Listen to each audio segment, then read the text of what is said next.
Mesdames, Messieurs, bonjour. Très heureux de vous retrouver sur notre chaîne de télévision Panafricaniste TV, la chaîne des panafricanistes.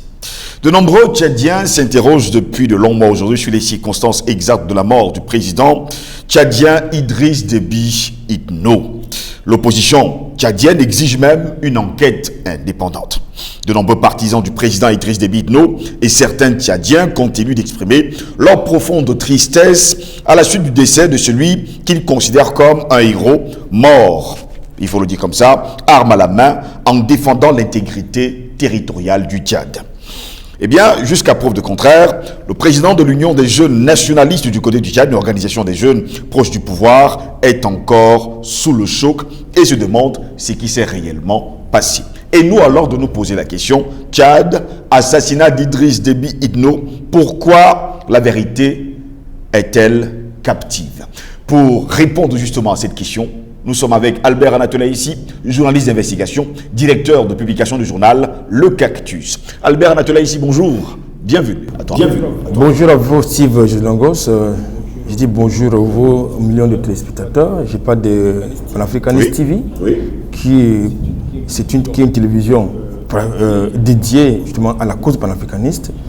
Je vous remercie pour les... Une question taraude les esprits. Et nous également sur le plateau, nous nous interrogeons depuis des mois aujourd'hui. Assassinat d'Idriss Déby Itno, pourquoi la vérité est-elle captive? Est-ce un héros qui a été tué par une balle ennemie ou assassiné? Alors, on s'interroge encore.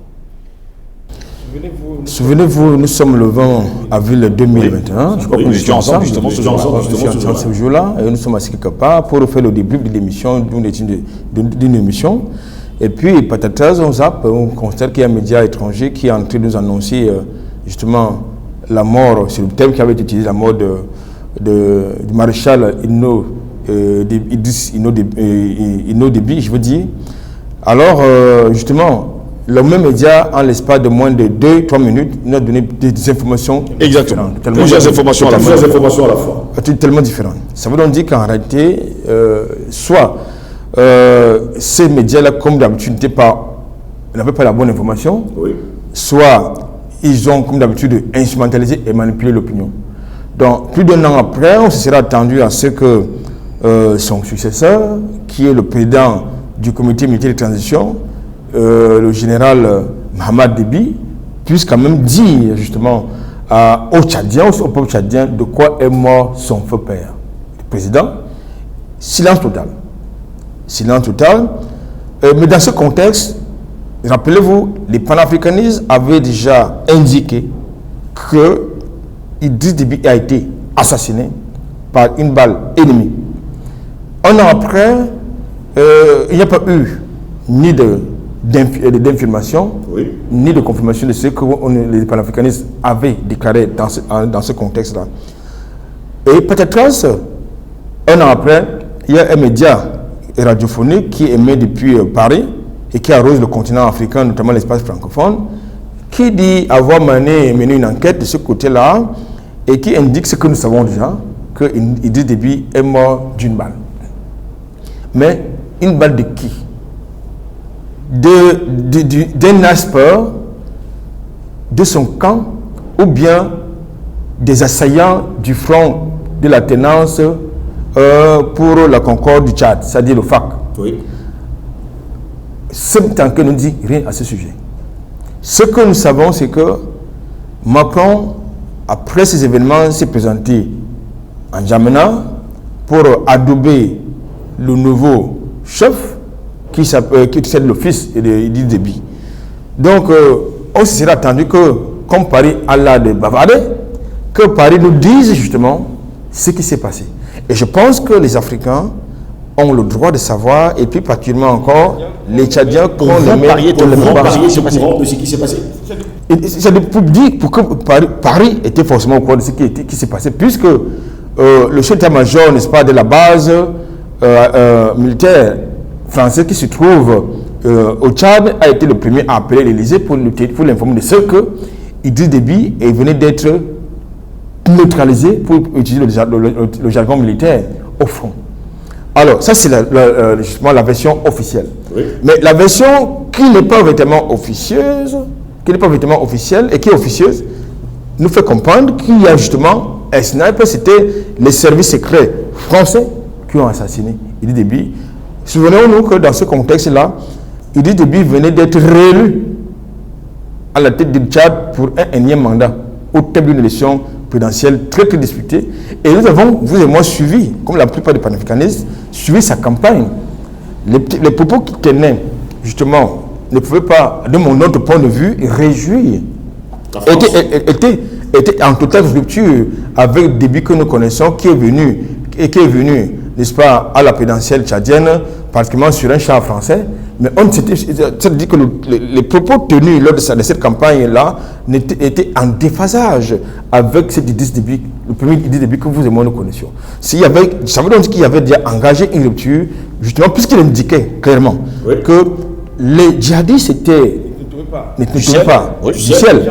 Ces gens-là qui étaient armés, financés, avaient une logistique conséquente pour semer la terreur au Tchad et en dehors du Tchad, étaient financés quelque part, étaient structurés quelque part et provenaient de quelque part. Donc nous savons d'où ils venaient. Les djihadistes, ils venaient de la Libye, qui venaient d'être justement démantelés par Paris et l'OTAN et les autres. Donc je pense qu'aujourd'hui, il est important que les panafricanistes et les Tchadiens connaissent la vérité. Et quelle est la vérité? Qui a assassiné? Nous savons qui a été assassiné, mais qui a donné l'ordre à l'assassinat de Idriss Déby? Je crois que c'est la question fondamentale à laquelle il faut apporter une réponse assez fondamentale et essentielle. Revenons un peu en arrière justement dans cet événement qui va, on va le dire comme ça, qui va connaître la mort de Idriss Déby. Non, on se rappelle quand même que le 31 décembre 2020, 3 mousquetaires venant directement de la France vont se retrouver à Mdiaras, dans le village, on va le dire, maternel du président Idriss Déby Itno, parmi lesquels on a Florence Parly, on a Jean-Yves Le Drian et un troisième larron. Finalement, Jean Castex, et beaucoup de personnes se sont posé la question de savoir que faisaient les 3 mousquetaires ce 31 décembre, jour de la Saint-Sylvestre, à Mdiaras, le village maternel d'Idriss Déby Itno. Vous savez, chaque fois que Paris a vu ses intérêts menacés sur le continent africain, dans ce qu'il appelle son précaré, il a toujours utilisé soit la pression, soit le chantage, soit les assassinats. Et il me semble que ces 3 mousquetaires que vous avez nommément cités, c'était justement pour le convaincre de revenir justement sur ces déclarations, sur la posture qu'il vient d'adopter. Oui. Souvenez-vous que avant cela, il y a eu d'autres événements liés, n'est-ce pas, au Sahel, notamment la lutte contre le terrorisme, où M. Macron a manifesté dans une condescendance à nul autre pareil, demandé, exiger au président de ces pays-là de venir lui expliquer le pourquoi, le comment, le sentiment anti-français sur le continent africain, pour qu'il clarifie leur position par rapport à cette affaire-là, et qu'éventuellement, il serait libre de partir si ces États n'ont plus besoin, n'est-ce pas, des forces françaises et alliées. C'est au lendemain justement de ces événements que ces 3 mousquetaires ont débarqué. Je crois que c'est le jour de l'an, du côté du Tchad, dans le village, n'est-ce pas, maternel d'Idriss Déby. Il faut quand même parcourir. Il faut avoir des sacrés intérêts pour parcourir autant de distance pour aller rencontrer un chef d'État s'il n'y a pas beaucoup d'enjeux. Donc, c'est à la suite de cela que, naturellement, comme ce fut le cas sur Sarkozy, qui a, semble-t-il, bombardé une colonne de djihadistes qui était sur le point de prendre d'assaut le palais présidentiel tchadien, en 2020, eh bien, comme par hasard également, il y a donc une colonne justement des FARC, des éléments du FARC, le Front de la Tenance pour la Concorde du Tchad, qui est donc qui est en pleine opération et est surtout confronté aux forces armées tchadiennes. Et comme à son habitude, le maréchal n'abandonnait jamais ses troupes. Oui. Il s'est retrouvé donc au devant de la scène pour justement galvaniser ses troupes. Et c'est là où il prend la fameuse balle mortelle. Personne n'a jamais dit que c'était 2 balles, c'est une seule balle. C'est des snipers. Donc je pense que, et il faut souligner qu'au Tchad, dans le contexte de la lutte contre le djihadisme, vous avez au moins 2 pays qui sont dans le théâtre des opérations. Vous avez la France, qui est censée apporter les appuis au sol et aérien. Vous avez les Américains qui sont censés apporter le renseignement militaire, donc prévisionnel. Est-ce que vous pouvez me dire qu'on ne sait pas qui a fait quoi? dans ce contexte-là. Donc je pense que lorsque nous faisons une analyse géostratégique et stratégique de ces événements, eh bien, il y a un commanditaire quelque part de la mort d'Idriss Déby. Un an après, il faut le préciser, Albert Anatola, ici, la question taraude l'esprit de nombreux Tchadiens. C'est pourquoi certains réclament aujourd'hui l'ouverture d'une enquête pour déterminer les circonstances de la mort du maréchal Idriss Déby Itno. Et d'ailleurs, parmi lesquels il y a l'opposant Théophile Bangoro, qui est le président du parti du Rassemblement et de l'équité du Tchad, le PRET, le PRET. Il fait partie des Tchadiens qui doutent de la véracité de la version officielle sur la mort d'Idriss Déby Itno. Et pour lui, jusqu'à preuve de contraire, il se demande que dit finalement son fils, qui est l'actuel président de la République. C'est ça qui est étonnant.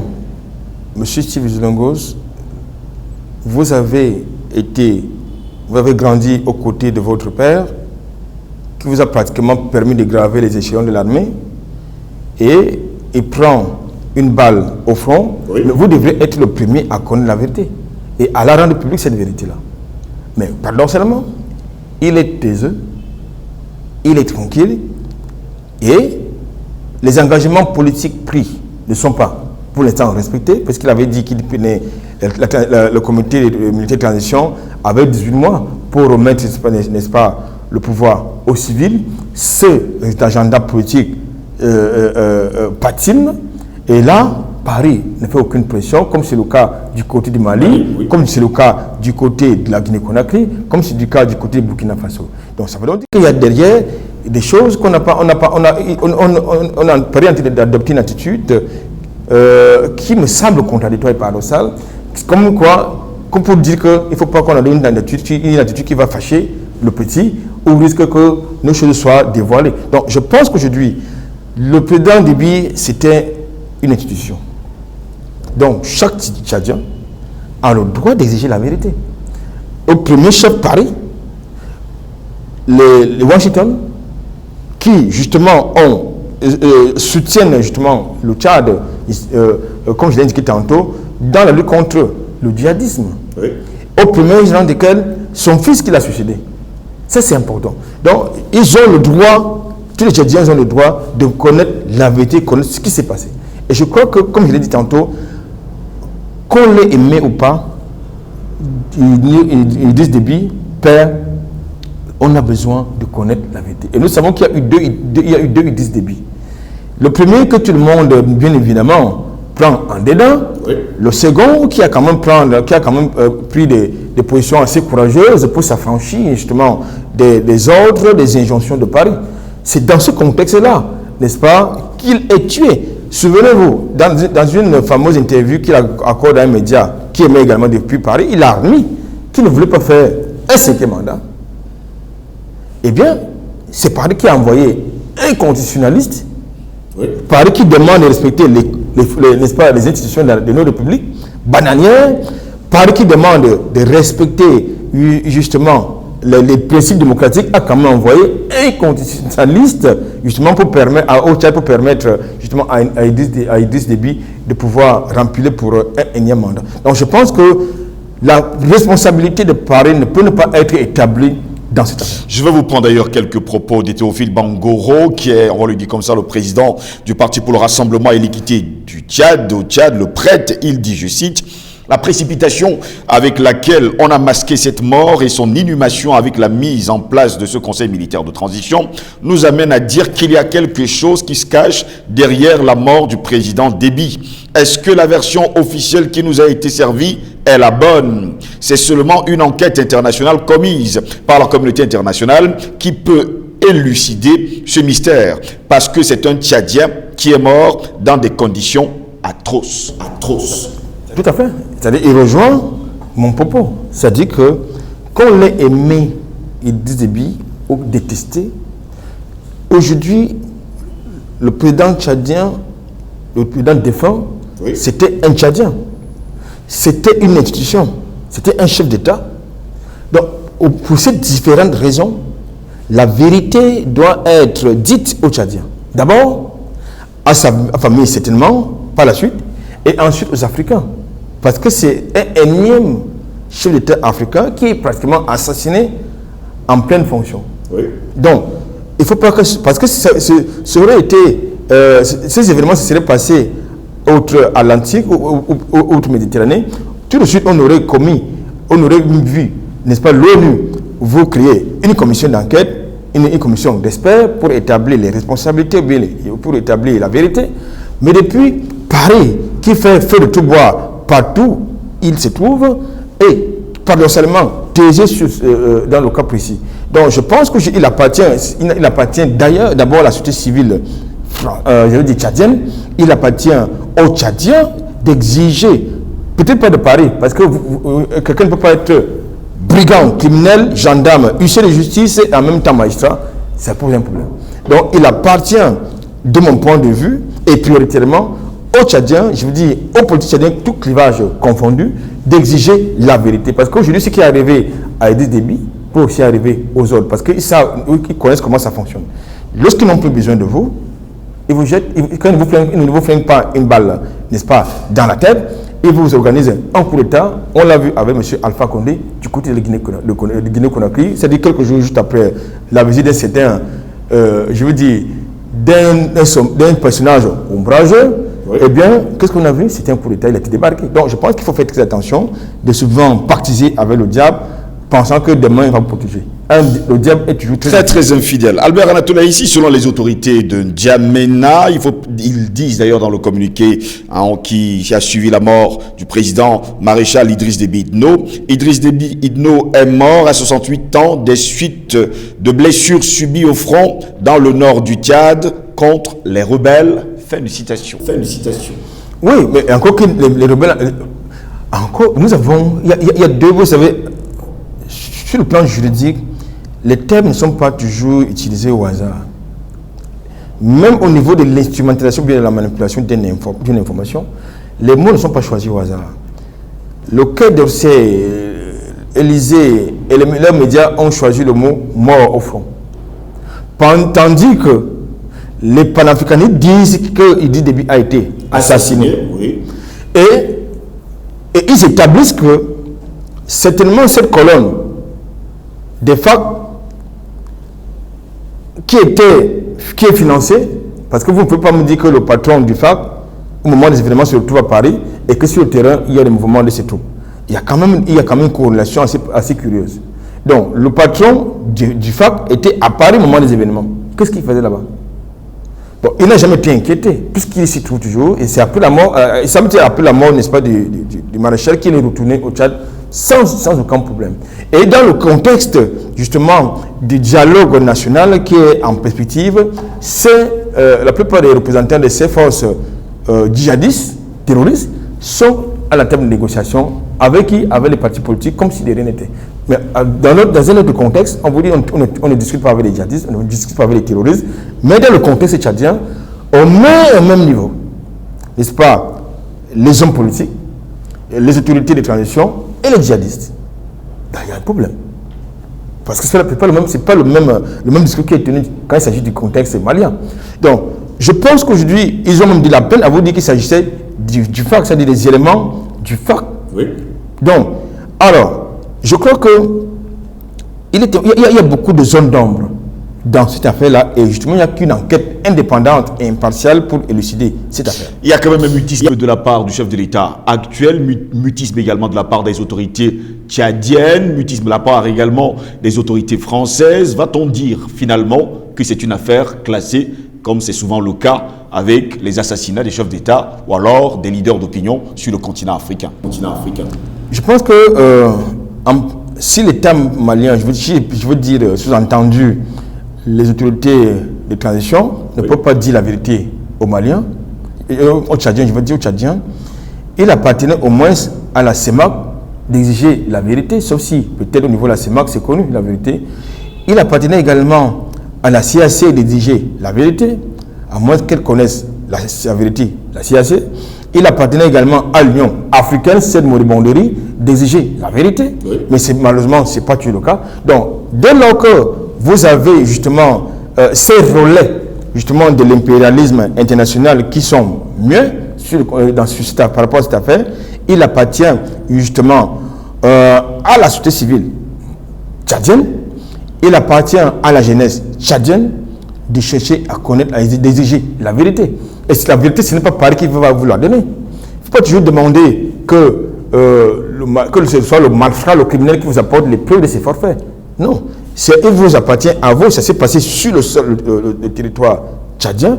Il appartient, justement, je ne suis pas sûr que Idriss Déby n'avait que des ennemis au sein de son armée ou bien au sein des institutions judiciaires. Il y a quand même un opposant tchadien qui demande justement que cette affaire soit élucidée.